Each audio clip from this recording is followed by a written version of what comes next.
everyone, I am Manak Dasgupta. So, the topic of this webinar says that crack your dreams. So, see, firstly, I would like to say that first we have to appreciate our dreams, what we are thinking. So, today in this video, I would like to tell that how we can move step by step, okay? So, when we are in our first year or second year or in our third year, there are a few things that happen to us and we thought that if this thing we know earlier, then I think we can do much better. So to avoid this kind of circumstances, I think this kind of webinars are very much helpful for you all. So there are many things that while giving exams we came to know that okay, this thing is also there, we are not told about it. I think we have skipped this thing in our classes. So I think this kind of thing shouldn't be there in your case. So to avoid this, I will be picking a few points from my experience, which I have gone through in last few years and recently in my campus interviews. So I'll be just clearing all those things. So firstly, I will start with when you are in your first year or second year or in your early third year. Firstly, plan yourself. Plan yourself accordingly means what is your target in the coming 5 years?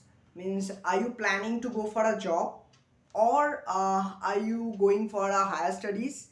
So this thing should be clear in yourself, okay? Or someone can be like this also that I'm going for a job right now due to some circumstances and after that I will go for higher studies. So this parameter should be clear. Why? Because if you can clear this kind of parameters, then what will happen? You can select your companies, you can select in which way of opportunity you will move. Means this kind of selection will be much more accurate in your case, okay? I will like to say that if you are going for higher studies, then you should be searching those websites or searching those people, those who have done those kind of things after their BTech. So I think they can guide you in a very good manner. And if you are preparing for some kind of exams, then that thing will be much more better. And if you're going for a job, now comes to the domain of the job. So if you're going for a job, then the question comes that which job I will do as an engineer, what kind of job should I expect? So being an electronics and communication engineer, there are luckily we have two opportunities open for us, means two big domains open for us. Firstly, we can go for our core companies, the electronics companies, and secondly we can go for our IT companies. So these two working domain are widely open for us. We can definitely move through these two domains. So first we have to choose which domain is much more suitable for me, which domain is the area where no one can beat me. This kind of confidence should be there, okay? Suppose anyone is opting for the electronics domain, then if he or she is going for the electronics domain, then the first thing is he should be clear about in electronics there are multiple subjects. There's a electronics part, there's a communication part, there are multiple parts there. So in which area I am strong, firstly. Secondly, the most important thing which was not known to us when we are at your stage might be, that is what are the areas the companies are working on and what is the requirement of the market, okay? Means the companies are hiring for which position, and if they are hiring for an RF engineer, radio frequency engineer, if they are hiring for, then what are the eligibility criteria and what are the job roles and job responsibilities they are giving to a that position of RF engineer. So if you know this thing beforehand, then what you can do, you can study accordingly, okay? Suppose our RF engineer can be given a responsibilities, suppose 10 responsibilities are given. Out of that, maybe 5 kind of tasks you can do it by studying in your college or by anywhere else. You can gather the knowledge and you can do it. The rest 5 which you cannot, you can study upon that topics from that day, and gradually you can being a expert domain, means a domain expert of that part, okay?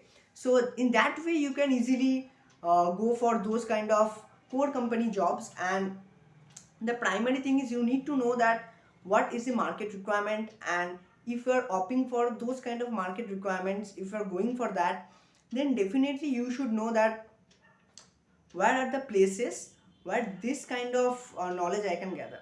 Okay, now one more thing, you have gathered knowledge, you are done with that.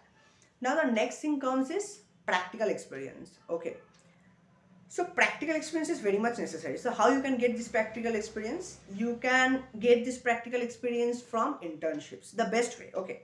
The best way to get this practical experience from internships. Why? Because for a core domain, for a core electronics people, we need a lab.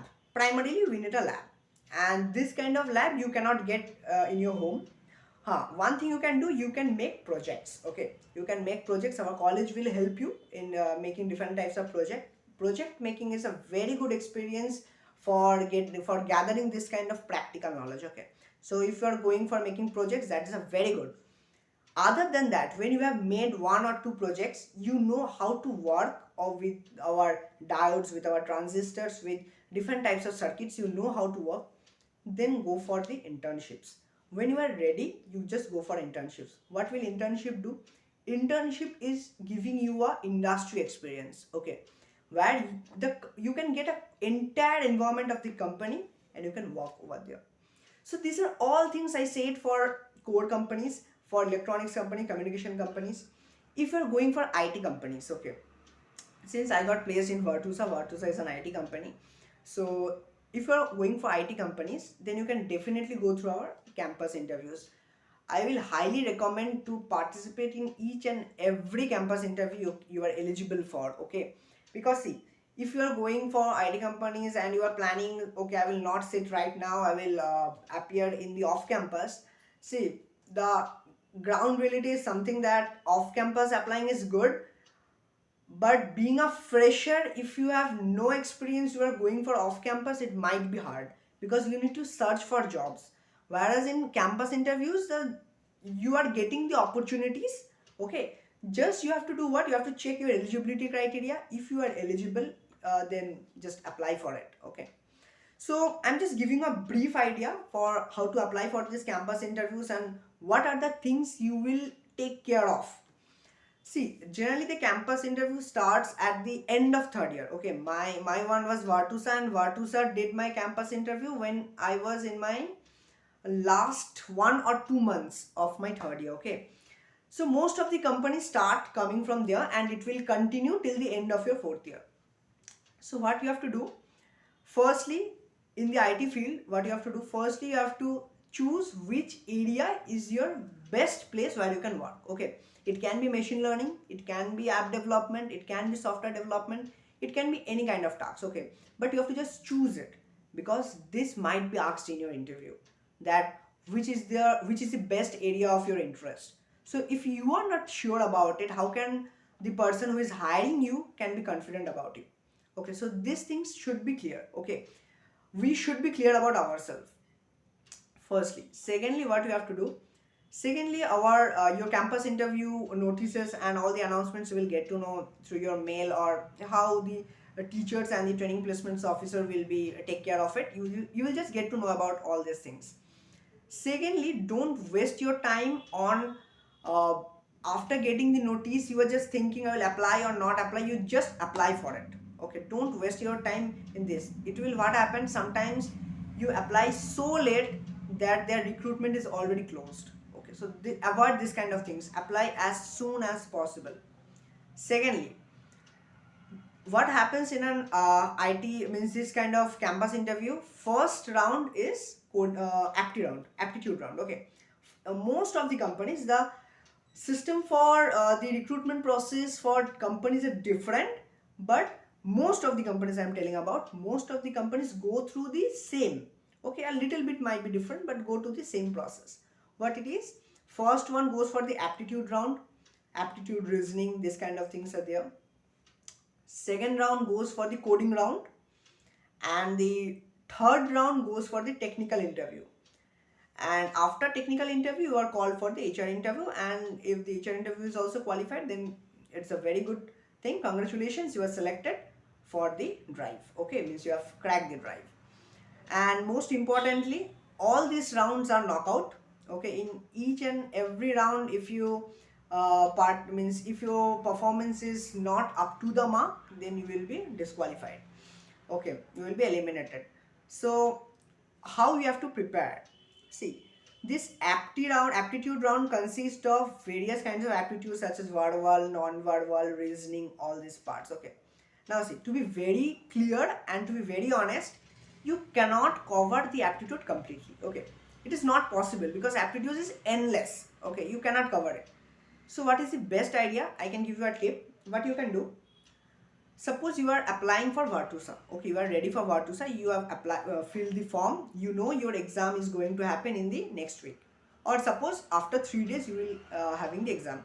Okay, one thing keep in mind, you will not getting a time of 1 month. Okay, you will hardly get maximum of 7 days and a minimum of 1 day. Okay, this will be the range of getting the information of your exam. Okay, so you have to be ready all time. So what you have to do? Firstly, for the second years, I will recommend start practicing aptitude from now. Okay, whether you are interested for job, whether you are interested for core companies, whether you are interested for IT companies, higher studies, whatever, aptitude is required everywhere. Okay, for everywhere, for your normal living also you need aptitude to answer anything. Okay, so get it prepared. Okay, don't waste time right now, because at the end of the day, aptitude is nothing you can do in a one night. Okay, it's not a one night game. You cannot do it. So what you have to do, practice aptitude thoroughly. Just give 30 minutes. 30 minutes in a day is more than enough. And if you are too busy, you can give 1 hour in a week, but just give it, keep in touch with it. Okay, so what you will do, aptitude will be there. The best tip is, if you are applying for Vartusa, check what kind of aptitude segments Vartusa is asking for. Okay, if you are applying for TCS, check which area of aptitude the TCS is asking for. For Accenture, for different companies, different for Capgemini, different things will be happen. Okay, so you can means you can in the last night you can practice only those domains of aptitude which is required in the company, because if you start practicing from the first to the end, you cannot complete it. So you have to know which area questions the company is asking from the last 2 to 3 years. So that will be the area of the asking aptitude questions of the company. So I think aptitude you can do it like that. Suppose you have cleared the aptitude exam, then coding. The best places, you can go to different coding competition websites available, HackerRank, HackerEarth, practice there. You can also get all the questions which are asked in interviews and all those placement drives, coding questions. Practice those. Just practice those. Okay, you will get an idea how to solve it. Because see, writing a code in a copy or writing a code in a lab is not same as beating a coding competition or applying a coding competition in an interview. Why? Because in exam you will have a limited time. You cannot move your head also in front of your camera, because laptop, because it's already fully protected, and you have to solve those things immediately. And the most thing is test cases. There will be multiple test cases. It may happen most of the test cases will be hidden. You cannot see what is the error, but you are getting an error. And until and unless that complete code is run, you will not get a single marks for that. So a lot of practice will build your confidence in the coding. And once you build your confidence, what will happen, whenever you see a question of coding in your mind, you can create the map. How should I move? First I have to solve this part, then with the result of this I will move to this part, with the result of this I will move to this part, and hence my complete result will come. Make sure this kind of map is created in your mind. This is a basic thing. Next, what will be the next one? Next one is coding round is clear. Then comes to the technical interview. In the technical interview, what you have to do? Technical interview, what happens? The interviewer will be going. The most important thing, the interviewer will be making you comfortable. Okay. Firstly, he or she will make you comfortable. Once you get comfortable, he will directly jump in your technical domain.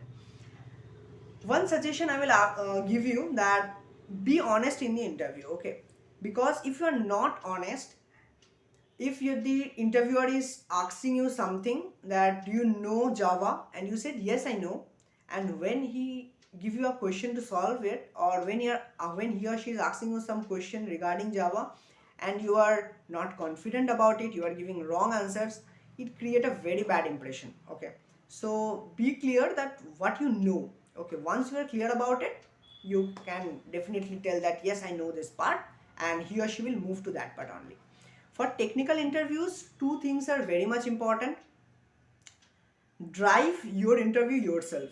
Why?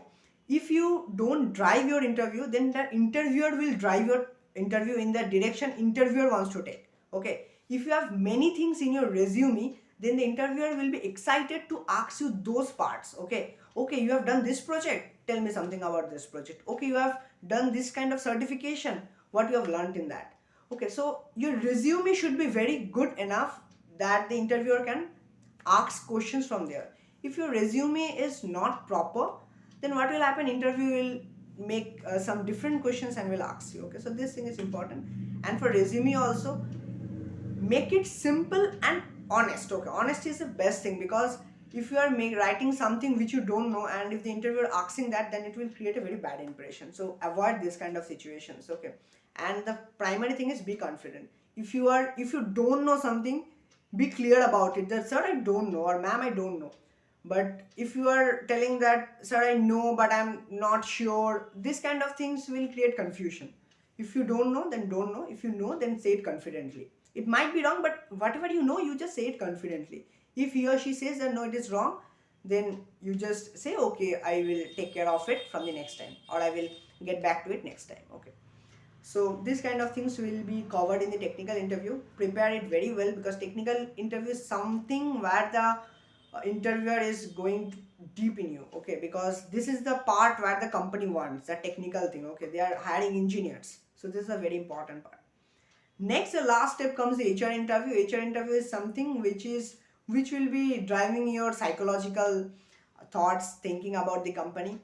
Go through the HR questions, what the HR is asking.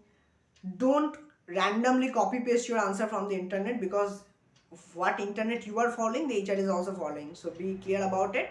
Make sure your answers are quite unique and true. Okay, so I think this kind of tips will help you to crack the uh, your campus drives. And I hope not only campus drive, if you are going for off campus, this thing will definitely help you. See, I am not an expert, but what I found, that these are the experiences I gathered.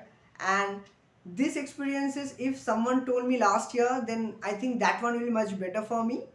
So this is the primary aim of discussing these things with you guys, so you can gather, at least if you can gather 1% from my experience, I think this will help you in your interview. So best of luck to all of you. Take care. Thank you.